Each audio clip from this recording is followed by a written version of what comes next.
So we had a little problem with an oil leak.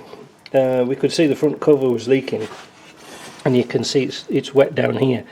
Now this has apparently been changed about 14,000 kilometres, but I noticed something, 2 or 3 things instantly, that what's a little bit wrong. Somebody's had this out, you know, they've changed it, but I don't think they've had the special tools to change it, because they've put marks with a white pen all over the place instead of using the pins. And that's one thing, but anybody else who's familiar with 300 TDIs can see this pulley here is sticking right out. Now I've just got some out some spares here, and it should be actually lower, and I think what's happened is that somebody's got this offset and it's lifted up. So we're going to try and pull all this out, and in fact we'll show you the pulley, show you the cover. See, the cover, it started to eat into the cover. There's a bit of dust, but that could be because the pulley's tilted a bit.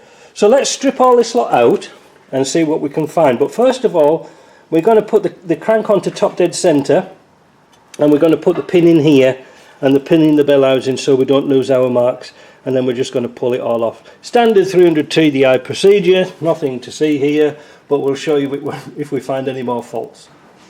So I fitted a new seal on the camshaft. I'm just about to put some Loctite on the bolt and fit it back on again. Putting the bottom seal in is somewhat difficult. You can't really go too wrong because there's a shoulder where the seal goes in. We'll just check the O-rings nice and supple. That one's okay, that's not hard and broken. But when I used to put the seals in, I have 2 old pulleys that are tack welded together.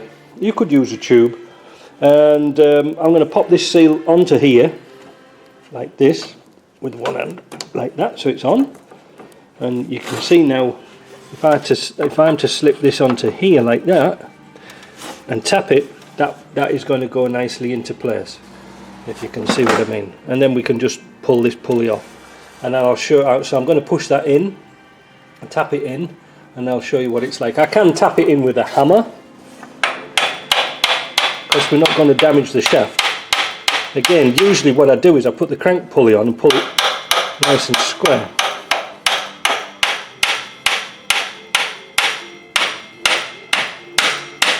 Yeah, I'm going to put the nut on. I'm going to put the bolt on and pull it in. But you see what I've done? I had a special washer made here, which is taller, so that the teeth don't dig in to the oil seal. So let's put a bolt on that, and we'll pull it in. When I was taking this pulley off here, I noticed something bizarre. There's a washer behind here. Now if you remember, the pulley was stuck open, and I thought that the pulleys were one offset onto the other. But what they've done is that this is off the very old system, and they've put the washer behind, so that was forcing out this pulley. That's why it was so far forward. Sometimes you just don't know what people have done. So that's coming out, and I think we should be all right. We'll put some proper pulleys on, because we've noticed. Well, I don't know where is that. Oh, this is the original one. Eh? Yeah.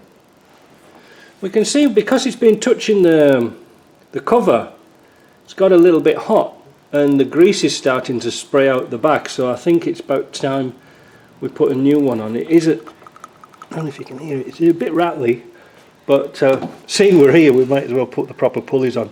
So that's what we're going to do next. We're going to pull it off the seal, if it will. There we go.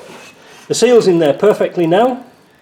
We're going to replace the grease, because these original seals have some grease on them, but obviously we knock it off when we put the pulley on. So we'll put some more grease on that, put the pulley on, Loctite onto the bolt, tighten down the bolt properly, put the pulleys on, and away we go. So let's see what we're up to next.